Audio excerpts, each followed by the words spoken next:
আমি সবচেয়ে comfortable feel করি হচ্ছে লন্ডন সেশনে ট্রেড করাটা।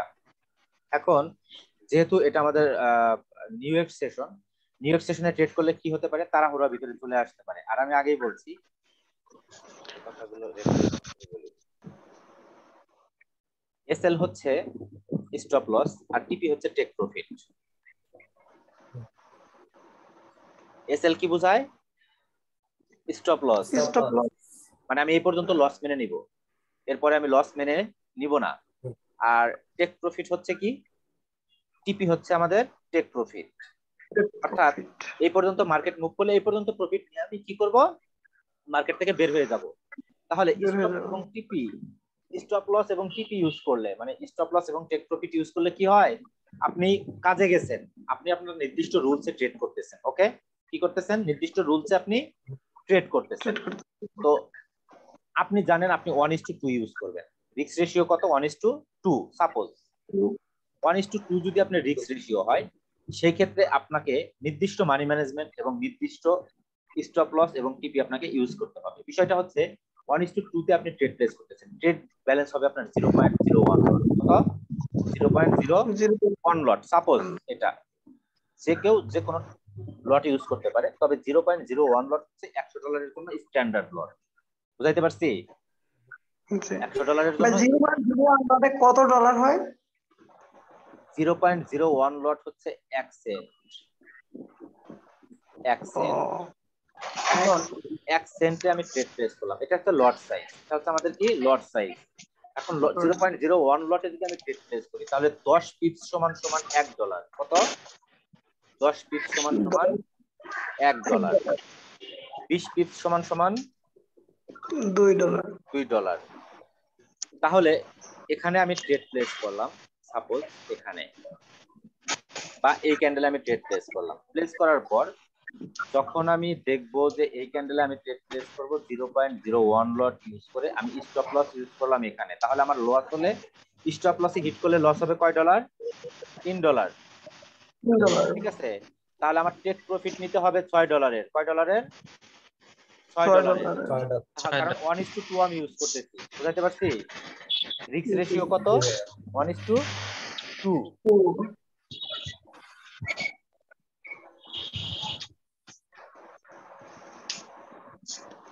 যেহেতু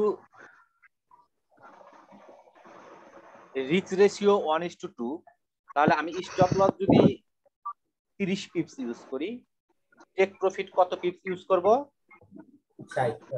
60 পিপস। এতে আমার কি হবে? আমি যদি 10টায় 5টা ট্রেড উইন করি, তাহলে আমি উইন করব 300 পিপস, রাইট? 300 পিপস। আর 10টায় যদি আমি 5টা ট্রেড লস করি, তাহলে আমি লস করব কত পিপস? 150 পিপস। তাহলে $15 লস করলাম আমি, রাইট? প্রফিট করলাম কয় ডলার? $15 লস করলাম, এগেইনস্ট আমি $30 প্রফিট করলাম। উইনিং রেশিও কত পার্সেন্ট? 50%। কত প্রফিট? কত ডলার? $30। $30। তাহলে এখন আমার $15 প্রফিট আছে। যদি আমি 4টা ট্রেড উইন করি, তাহলে আমি 240 পিপস উইন করব। 240 পিপস উইন করব, আর আমি লস করব 180 পিপস, রাইট? তারপর আমি প্রফিটে এখানে $18 লস, $24 প্রফিট, $6 প্রফিট। ঠিক না? এটা হচ্ছে ফরেক্স এর বিষয়। ওকে, এখন পিপস নির্ধারণ করা হয়। সুইং ট্রেডিংটা কি? যারা সুইং ট্রেডিং করে তারা হচ্ছে সবচেয়ে বেশি প্রফিটেবল। সুইং ট্রেডটা কি? সুইং ট্রেড হচ্ছে মার্কেট এখান থেকে আপ গেল, এখান থেকে ডাউন আসলো, এখান থেকে আপ গেল, এখান থেকে ডাউন আসলো, এখানে কোনো বুলিশ কনফার্মেশন আমি পেলাম। বুঝাইতে পারছি? তাহলে এই বুলিশ কনফার্মেশন পাওয়ার পরে এখানে আমার এন্ট্রি হবে। ঠিক আছে, এটাকে বলা হয় সুইং ট্রেড। বুঝাইতে পারছি? এটাকে বলা হয় সুইং ট্রেড। সাপোজ ধরেন এই যে এটা হচ্ছে আমাদের, যেটা আমি বললাম যে সাপোর্ট হবে রেসিস্ট্যান্ট, রেসিস্ট্যান্ট হবে সাপোর্ট। তাহলে এটা রেসিস্ট্যান্ট এখন আমাদের জন্য সাপোর্ট, এবং এখানে বুলিশ কনফার্মেশন পেলাম, তখন আমাদের এন্ট্রি হবে। ক্লিয়ার? এটাকে বলা হয় সুইং ট্রেড। সুইং ট্রেড হচ্ছে সবচাইতে প্রফিটেবল ট্রেডিং সিস্টেম ফরেক্স এর জন্য। ক্লিয়ার? আচ্ছা, সাপোজ ধরেন 4 আওয়ার টাইম ফ্রেম কেউ ইউজ করলো, টাইম ফ্রেম 4 আওয়ার ইউজ করলো, তাহলে এটা হচ্ছে আমাদের 4 আওয়ার টাইম ফ্রেম, তাই না? 4 আওয়ার টাইম ফ্রেম। তো 4 আওয়ার টাইম ফ্রেমে আপনি ফলো করেন যে এখান থেকে মার্কেট ডাউন আসছে, এটা হায়ার হাই ছিল, নতুন করে আর মার্কেট হায়ার হাই ক্রিয়েট করতে পারলো না, অলরেডি মার্কেট কনফার্মেশন দিয়ে দিল ডাউন কন্টিনিউ করবে, রাইট? ডাউন কন্টিনিউ করবে, এখান থেকে আপ গেল, এখান থেকে ডাউন আসলো, এখান থেকে আপ গেল, পরবর্তীতে যখন বিয়ারিশ কনফার্মেশন আসলো, আপনার এন্ট্রি হবে এই জায়গাটাতে। ততক্ষণ পর্যন্ত আপনি ট্রেড ধরে রাখতে পারবেন যতক্ষণ পর্যন্ত মার্কেট কি করবে, লয়াল লো ক্রিয়েট করবে, তাই না? যখনই নতুন করে লয়াল লো ক্রিয়েট করলো না, তখন আপনার ট্রেড ক্লোজ করে দিতে হবে। এটা হচ্ছে টেক প্রফিট যদি ইউজ কেউ না করে, না করে, ঠিক আছে?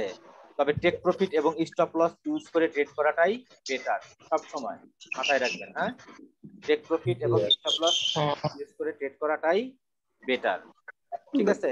কারণ আমি নির্দিষ্ট পরিমাণ লস মেনে নিব, নির্দিষ্ট পরিমাণ প্রফিট করব। ওকে, এটা হচ্ছে সবচেয়ে বেটার। তো যাই হোক, ফরেক্স যদি কখনো স্টার্ট করেন তখন দেখা যাবে। হ্যাঁ, তবে সুইং ট্রেডের বিষয়টা বুঝাইলাম, সুইং ট্রেড কাকে বলে। ওকে, কারণ আমরা ইম্পালসিভ এবং কারেক্টিভ ওয়েভ বলতাম না, ইম্পালসিভ এবং কারেক্টিভ ওয়েভ। তো পরবর্তী ইম্পালস ওয়েভের জন্য ট্রেড করাটা হচ্ছে আমাদের জন্য বেটার। ওকে, তাহলে এটা আমাদের ছিল সাপোর্ট এখন রেসিস্ট্যান্সকে ধরে মার্কেট ডাউন চলে আসলো, এবং এটা আমাদের ইভিনিং স্টার। যেহেতু মার্কেট ডাউন ট্রেন্ড, আমাদের এন্ট্রি হবে এই ক্যান্ডেলে। হ্যাঁ, এন্ট্রি হবে এই ক্যান্ডেলে। ক্লিয়ার? এটাকে বলা হয় সুইং ট্রেড। জি ভাই, ইজি ভাইয়া। হ্যাঁ, ইজি তো, অবশ্যই ইজি, অবশ্যই ফরেক্স বাইনারি থেকে ইজি, ঠিক আছে? ফরেক্স বাইনারি থেকে ইজি, এটা অবশ্যই ইজি। তো যাই হোক, এখন একটু আউট কথা বলি। আচ্ছা ভাই, আপনি যে স্ক্রিপ্টের কথা বললেন, এটা কি ভাইয়া ট্রেডিং ভিউ বা মেটা ট্রেডার করে এরকম কোনো রিকমেন্ডেশন আছে? এটা মেটাফোর ইউজ করতে হবে বা ট্রেডিং ভিউ ইউজ করতে হবে বা এরকম কোনো রিকমেন্ডেশন আছে? না। তাহলে আমি ওই ভাইয়ের সাথে কথা বলবো না। হ্যাঁ, এটা কথা আছে। এটা কথা হচ্ছে কি, যখন ইন্ডিকেটর যখন তৈরি করবে, তখন সেটা হতে হবে হয় MT4 না হয় MT5। হ্যাঁ, MT4 না হয় MT5। আর যদি স্ক্রিপ্ট ইউজ করে সেই ক্ষেত্রে আইকিউ। হ্যাঁ, সেই ক্ষেত্রে আইকিউ। যদি স্ক্রিপ্ট ইউজ করে সেই ক্ষেত্রে আইকিউ। আর ইন্ডিকেটর যদি মেক করে সেই ক্ষেত্রে MT4 আর MT5। বুঝাইতে পারছি? আপনি কথা বলবেন MT4 আর MT5 এর উপরে, ভিতরে ইন্ডিকেটর সেটআপ করব, এটা করা যাবে কিনা, এটা করা যাবে কিনা, আপনি এটা শুধু জানবেন। ওকে, আরেকটা ইনফরমেশন আপনাকে একটু বলি। আমি তো ফাইবারে কাজ করতাম অনেক আগে থেকেই। তো ফাইবারে তাহলে নিউজ বাংলাদেশ টাইম রাত 2টায় আমাদের নিউজ, টুডে রাত 2টায় আমাদের নিউজ। আচ্ছা, অর্থাৎ কিছুক্ষণ আগে আমাদের একটা নিউজ হয়ে গেছে, এটা হচ্ছে আমাদের রাত 12টায়। কয়টায়? রাত 12টায়। ধারণা এখানে মার্কেটে প্রভাব পড়ে নাই? কি ধারণা, প্রভাব পড়ছে নিউজের? আচ্ছা, ইউরো ইউএসডি তে ঢুকি আমরা, প্রভাব পড়ছে নিউজের? আচ্ছা, তারপরে আমরা ইউরো জেপিওয়াই তে ঢুকি, প্রভাব পড়ছে নিউজের? এই যে বিগ ক্যান্ডেলটা হয়েছে, এটা নিউজ ইফেক্ট। এই যে মার্কেট ডাউন নামছে এখানে, ঠিক আছে, পরবর্তীতে ব্যালেন্স করছে। সবসময় মার্কেট ব্যালেন্স করে চলে। হ্যাঁ, যদি মার্কেট আজকে যদি আপে মুভ করে, ম্যাক্সিমাম পসিবিলিটি কালকে মার্কেট ডাউন করবে। এটা হচ্ছে ম্যাক্সিমাম পসিবিলিটি, তবে সব সময় না, সব সময় না। কারণ ডে ওয়ানের ক্ষেত্রেও কিন্তু মার্কেট আপ মুভ করে, ডে ওয়ানের ক্ষেত্রেও কিন্তু মার্কেট ডাউন মুভ করে। যেমন ধরেন আমরা যদি এখানে ডে ওয়ান চার্ট করি, যে আমরা একদিনের একটা ক্যান্ডেল তৈরি করবে, সেই ক্ষেত্রে যদি আমরা খেয়াল করি তাহলে এখানে তো আমাদের পরপর 3 দিন মার্কেট ডাউন মুভ করছে, করে নাই? করছে। পরবর্তীতে আবার আপ মুভ করছে, এখানে মার্কেট আপ মুভ করছে, আবার কিন্তু পরবর্তীতে মার্কেট ডাউন মুভ করছে। সবসময় মার্কেট কি করে চলে? ব্যালেন্স করে চলে। বুঝাতে পারলাম? সবসময় মার্কেট ব্যালেন্স করে চলে। তো যাই হোক, এখন ধরেন আমরা নিউজ, যখন আমাদের নিউজ স্টার্ট হবে তার আমরা 15 মিনিট, 2 স্টারের ক্ষেত্রে 10 মিনিট আগে উঠবো এবং 10 মিনিট পরে মার্কেটে পৌঁছবো। 3 স্টারের ক্ষেত্রে আমরা 15 মিনিট আগে উঠবো এবং 15 মিনিট পরে মার্কেটে বসবো 3 স্টারের ক্ষেত্রে। ওকে, 3 স্টারের ক্ষেত্রে।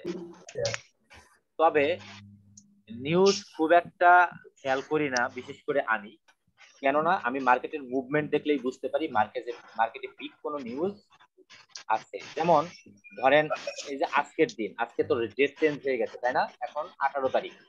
এই 18 তারিখে দুপুর 12টায়, বাংলাদেশ টাইম দুপুর 12টায় আমাদের জিবিপি দেখেন, এখানে জিবিপি 1 স্টার 12টায় 12টায় 12টায় 12টায় 12টায়, এখানে 12টায় 3 স্টার 12টায় 2 স্টার তাই না? 12টায় 3 স্টার, এখানে অনেকগুলো নিউজ আছে 12টায় জিবিপি তাই না? এবং 12টায় ইউরোর নিউজ আছে, ইউরোর নিউজ আছে 12টায় ইউরোর নিউজ আছে, এখানে 12টায় ইউরোর নিউজ আছে। তাহলে ইউরো যেহেতু এতগুলো নিউজ 12টার সময় মার্কেটে কালকে অনেক বড় প্রভাব, অনেক বেশি প্রভাব পড়বে মার্কেটে আগামীকালকে। হ্যাঁ, অনেক বেশি প্রভাব পড়বে মার্কেটে। অতএব তখন তার আগে এবং পরে ক্যান্ডেলের মুভমেন্ট থাকবে অস্বাভাবিক, তাই আমরা সেই সময়টাতে ট্রেড কি করবো? অ্যাভয়েড করবো।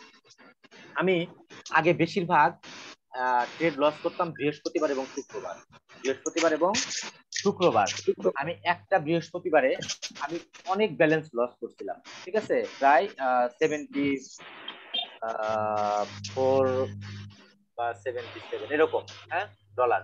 তখন আমার কাছে এটা এনাফ, অনেক, তখন আমার কাছে এটা অনেক ডলার। তাহলে এই যে 70-75 ডলার আমি একদিনে লস করে ফেললাম, এটা ছিল বৃহস্পতিবার। তো আমি জানতাম না মার্কেটে এরকম হিউজ পরিমাণ বিগ একটা নিউজ আছে আগামীকালকে, এটা আমি জানতাম না। তো তখন আমি নিউজ সম্পর্কে তেমন কিছু বুঝি না। যখন আমি লস করলাম, লস করে রাতে একজনকে নক দিলাম যে ভাই আমি আজকে হিউজ পরিমাণ একটা ব্যালেন্স লস করে দিচ্ছি। কত লস করতেন? সম্ভবত $77 লস করছিলাম। তো 77 অথবা 74 দুইটার একটা হবে। তো তখন সে আমাকে বলতেছে কালকে একটা বিগ নিউজ আছে, আপনি কেন আজকে ট্রেড করতে গেলেন? আমি বললাম কি নিউজ? তখন সে আমাকে বললো এনএফপি। কি বললো? আমার গ্রুপে মাঝে মাঝে আপনারা এনএফপির পোস্ট দেখে থাকবেন হয়তোবা, ঠিক আছে, আপনারা যদি ফলো করে থাকেন তাহলে দেখে থাকবেন। এনএফপি আমি সতর্ক করে দিই, ঠিক আছে, এনএফপি। তো এই এনএফপিটা কি? আপনি যদি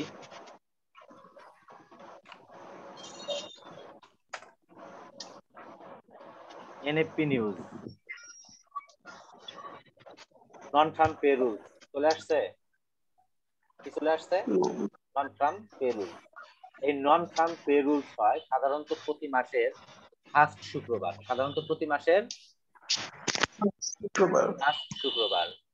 ফার্স্ট শুক্রবার হতে পারে অথবা সেকেন্ড শুক্রবার হতে পারে।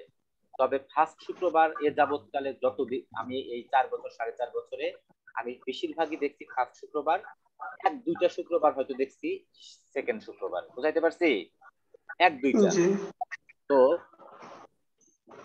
এই এনএফপি নিউজ মারাত্মক প্রভাব ফেলে মার্কেটে, আর এই নিউজটা হয় সাধারণত ধরেন জিবিপি ইউএসডি তে। আমি ডে 1 এর চার্ট করি, এই মাসের প্রথম শুক্রবার গেছে কি বার, সরি কি কয় তারিখ? এই মাসের প্রথম শুক্রবার গেছে কয় তারিখ? এই মাসের প্রথম শুক্রবার গেছে হচ্ছে 6 তারিখ। কয় তারিখ? 6 তারিখ। তাহলে আমাদের ডে 1 5, এটা হচ্ছে আমাদের 5 3 5 4 5 6, এটা হচ্ছে আমাদের এনএফপির দিন ছিল মার্কেটের, এনএফপির দিন এইটা। এটা ছিল আমাদের কি এনএফপির দিন, এনএফপি এই ক্যান্ডেলটা, এই একদিনের ক্যান্ডেল, হ্যাঁ এটা হচ্ছে একদিনের একটা ক্যান্ডেল। তাহলে এটা বেশিরভাগ নিউজ হয় 6:30টার সময় বাংলাদেশ টাইম, 6:30টার সময়। যেহেতু বাংলাদেশ টাইম 6:30টার সময় এই নিউজটা হয়,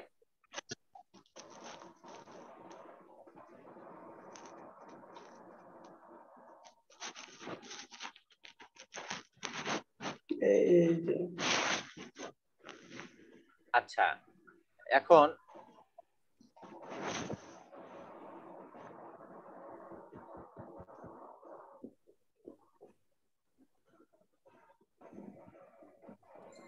এই যে 6:30টার টাইম ছিল এই জায়গাটাতে, আপনার কি মনে হয় এই ক্যান্ডেল গুলো ছোট ছোট এরকম মনে হয়?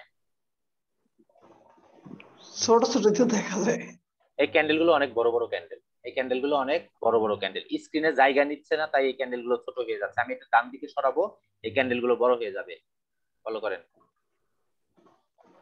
আর এটা এখানে নিয়ে আসছি, জি, দেখেন ছোট হয়ে গেছে। আর এটা এখানে নিয়ে আসছি, ক্যান্ডেল গুলো বড় হয়ে গেছে, এখানে নিয়ে আসছি ছোট হয়ে গেছে। বুঝাইতে পারছি? তাহলে এই ক্যান্ডেলটা কত বড় ভাবতে পারেন একবার, এই ক্যান্ডেলটা কত বড় ক্যান্ডেল। আর এনএফপির আগে সাধারণত মার্কেট খুব বাজে থাকে শুক্রবার এবং বৃহস্পতিবার। বুঝাইতে পারছি? শুক্রবার এবং বৃহস্পতিবার বেশ খুব বাজে থাকে মার্কেট, বড় বড় রিজেকশন নিবে, চিরুনির মতো মার্কেট হবে। আর এদিনটাও মোটামুটি ভালোই গেছে, এদিনটাও মোটামুটি মার্কেট অনেকটা ভালো গেছে, কিন্তু এরকমটা যায় না, এরকমটা যায় না। আর এনএফপি নিউজের দেখেন, এই যে এনএফপি নিউজটা যেদিন, এদিন দেখেন মার্কেট কি পরিমাণ মুভ করছে, দেখছেন মার্কেট কি পরিমাণ মুভ করছে। এই ক্যান্ডেল গুলো এখানে নিয়ে আসলে মার্কেট স্ক্রিনে জায়গা ধরে না, কারণ এই ক্যান্ডেল গুলো ছোট হয়ে যায়। যদি আমি এখানে নিয়ে আসি, ক্যান্ডেল গুলো বড় হয়ে গেছে, তাই না? তাহলে বুঝতে জি পারেন মার্কেট কি পরিমাণ মুভ করছে। এটা কিন্তু এনএফপি নিউজের দিনের মার্কেট, ঠিক আছে? তাহলে এনএফপি নিউজের পরে মার্কেট অনেকটা স্বাভাবিক হয়, এনএফপি নিউজের পরে মার্কেট অনেকটা স্বাভাবিক হয়। তাই মাসের প্রথম শুক্রবার যেদিন থাকবে, সে বৃহস্পতিবার এবং শুক্রবার ট্রেড না করাটাই উত্তম। বুঝাইতে পারলাম? আর ট্রেড করলে জি ভাইয়া। সন্ধ্যা 6টার পরে, মানে 6:30টায় এই নিউজটা থাকে, এনএফপি নিউজ। তো এনএফপি নিউজের দিন আপনি এখানে ইকোনমিক ক্যালেন্ডারে দেখতে পাবেন যে 6:30টায় এনএফপি নিউজ গুলো দেখতে পায়। আর এমনিতেই 6:30টায় এমনিতেই বিগ বিগ নিউজ থাকে ডেইলি, ম্যাক্সিমাম দিনগুলোতেই, হ্যাঁ 6:30টা থেকে 8:30টা পর্যন্ত মার্কেটে প্রচুর পরিমাণ নিউজ থাকে। আমি বলছি না 6টা থেকে 8টা পর্যন্ত ট্রেডে অ্যাভয়েড করতে, বলছি? আচ্ছা, 6টা থেকে 8টা পর্যন্ত ট্রেডে অ্যাভয়েড করতে বলছি, তো সবথেকে বেটার টাইম হচ্ছে 9টা থেকে রাত 12টা, দুপুর 2টা থেকে বিকেল 5টা এবং রাত 9টা থেকে 12টা। এটা হচ্ছে সবথেকে বেস্ট টাইম ট্রেডের। দেখেন এই যে 6:30টায় হিউজ পরিমাণ নিউজ আছে মার্কেটে, দেখেন এই যে 6:30টায় 3 স্টার, 2 স্টার, 2 স্টার, 3 স্টার, এগুলো কিন্তু ক্যাডের নিউজ, তাই না? ক্যাড এবং ইউএসডি নিউজ। আবার টেন্টেটিভ, টেন্টেটিভ হচ্ছে মানে টেন্টেটিভ নিউজটা কখন হয়? টেন্টেটিভ নিউজটা অ্যাকচুয়ালি এর কোনো সঠিক টাইম নাই, এর কোনো সঠিক টাইম নাই। অর্থাৎ 6:30টার পরে যে কোনো মুহূর্তে এই নিউজটা হয়ে যেতে পারে, যে কোনো মুহূর্তে এই নিউজটা হয়ে যেতে পারে। এটা হচ্ছে টেন্টেটিভ, এটাকে বলা হয় টেন্টেটিভ। এটার কিন্তু কোনো সময় দেওয়া নাই, দেওয়া আছে? দেওয়া নাই, জি না ঠিক আছে? তো আমরা সাধারণত 2 স্টার এবং 3 স্টার যে নিউজ গুলো থাকবে, তার বেশ কিছুক্ষণ আগে আমরা মার্কেট থেকে উঠে যাব, 15 মিনিট পরে এসে আমরা মার্কেটে বসবো। ক্লিয়ার? জি ভাইয়া। কারণ আমি বললাম যে এই যে যে সময়টাতে মার্কেট বিগ মুভমেন্ট করলো, সেই সময়টাতে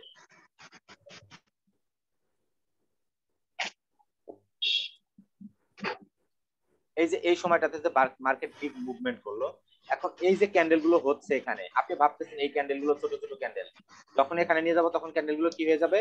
বড় হয়ে যাবে। অন্তত 15 মিনিট পরে মার্কেটে এসে বসা উচিত, যাতে এই ক্যান্ডেল গুলো আড়ালে ঢেকে যায়। বুঝাইতে পারছি? তাতে এই ক্যান্ডেল গুলো স্বাভাবিক মুভমেন্ট বোঝা যাবে। হ্যাঁ, তাহলে আমরা নিউজ চেক করবো কিভাবে সেটা আমরা দেখলাম। হ্যাঁ, এভাবে আমরা নিউজ চেক করে নিউজের আমরা আগে ট্রেড ছেড়ে দিব। তবে আমি সাধারণত ক্যান্ডেলের মুভমেন্ট দেখলেই বুঝতে পারি মার্কেটে নিউজ হয়তোবা খুব কাছাকাছি সময়ে। ক্যান্ডেলের মুভমেন্ট দেখলেই বুঝতে পারি মার্কেট উথাল পাতাল ঢেউ হবে। কিরকম? এই যে মনে করেন এখান থেকে দাম করে মার্কেট আপ যাবে, আবার রিজেকশন নিয়ে ডাউন নামবে, ঠিক আছে?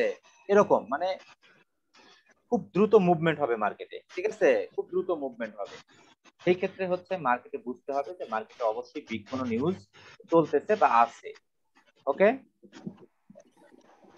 তো ওয়ান স্টারের ক্ষেত্রে আমরা আমাদের তেমন একটা ছেড়ে দিতে হবে না ট্রেড। কিন্তু 2 স্টারের ক্ষেত্রে আমরা 10 মিনিট আগে ট্রেড ছাড়বো, 10 মিনিট পরে বসবো। 3 স্টারের ক্ষেত্রে আমরা 15 মিনিট আগে ছাড়বো, 15 মিনিট পরে মার্কেটে বসবো। আর মার্কেটের যখন বাজে মুভমেন্ট থাকে তখন আমরা ট্রেড করব না। ওকে, তো আজকে এই পর্যন্তই থাক। আবার আগামী ক্লাস হবে আপনাদের, আগামী ক্লাস হবে ক্যান্ডেলস্টিক ম্যাথের উপরে, এবং হতে পারে আগামী ক্লাস আপনাদের আপাতত লাস্ট ক্লাস, তার পরবর্তী এক সপ্তাহ পরে আপনাদের আরেকটা ক্লাস হতে পারে। ওকে, আগামী ক্লাস মানি ম্যানেজমেন্টের ক্লাসটা তো দরকার। হ্যাঁ, মানি ম্যানেজমেন্ট ক্লাস ক্যান্ডেলস্টিক ম্যাথের সাথেই করায় দিব। হ্যাঁ, ক্যান্ডেলস্টিক ম্যাথের সাথেই করায় দিব। ওই দিন আমি আরো কিছু কথা বলবো। আর ক্যান্ডেলস্টিক ম্যাথে দিয়ে ট্রেড করাটা হচ্ছে সবথেকে ইজি, অতএব ক্যান্ডেলস্টিক ম্যাথটাকে প্রপারলি ইউজ করবেন। হ্যাঁ, যারা 5 মিনিটের ট্রেড করবেন তারা 15 মিনিটের ক্যান্ডেলস্টিক ম্যাথ ইউজ করবেন, যারা 1 মিনিটের ট্রেড করবেন তারা 5 মিনিটের ক্যান্ডেলস্টিক ম্যাথ ইউজ করবেন। আমি আগামী ক্লাসে এই বিষয় নিয়ে আলোচনা করব। ওকে ভাই, এই ডেমো দিয়ে তো প্র্যাকটিস করা হয় না, বুঝতে পারছেন? এই বিষয়ে আমি মানি ম্যানেজমেন্টের সময়ই বলবো। ওকে রায়ান, জি ভাইয়া, সেদিন আমি মানি ম্যানেজমেন্টের সময় এই কথাগুলো বলবো। আর ওই দিন আমি আপনাদের সাথে বেশিরভাগ সময় হয়তো বা গ্রুপ কলে থাকবো। হ্যাঁ, ঠিক আছে। আর আপনারা একটা মেসেঞ্জার গ্রুপ ক্রিয়েট করেন, সবাই ফেসবুক লিংক দেন গ্রুপে, মেসেঞ্জার গ্রুপ ক্রিয়েট করেন, আমাকে অ্যাড দিয়ে। ক্লিয়ার? সবাই মিলে আচ্ছা ভাইয়া, একটা মেসেঞ্জার গ্রুপ ক্রিয়েট করেন, যাতে আমি আপনাদের সাথে মাঝে মাঝে মেসেঞ্জার গ্রুপে কথা বলতে পারি, আপনাদের জন্য দিক নির্দেশ। আমাদের এই গ্রুপটা থাকবে না? এই গ্রুপটা অবশ্যই থাকবে, কিন্তু কথা বলা আর জুম লিংক দেওয়া দুটো কিন্তু দুই বিষয়, তাই না? হ্যাঁ, আপনাদের অবশ্যই দিক নির্দেশনার দরকার। দিক নির্দেশনার জন্য জুম লিংক প্রয়োজন হয় না, ঠিক আছে? ট্রেডিং বোঝানোর জন্য জুম লিংক প্রয়োজন হয়, দিক নির্দেশনার জন্য জুম লিংক প্রয়োজন হয় না। তো সেই ক্ষেত্রে আমি আপনাদেরকে হয়তোবা মেসেঞ্জার গ্রুপে আপনাদের সাথে লং টাইম কথা বলবো। তো একটা মেসেঞ্জার গ্রুপ ক্রিয়েট করেন, আমাকে অ্যাড দিয়েন। ওকে, আর এই দায়িত্বটা পালন করবেন মুহিত, আপনি। ওকে, ভালো থাকবেন সবাই। আজ পর্যন্তই, আপনাদের সাথে দেখা হবে আবার আগামী কোর্সে ইনশাআল্লাহ। আল্লাহ হাফেজ। ইনশাআল্লাহ। ইনশাআল্লাহ।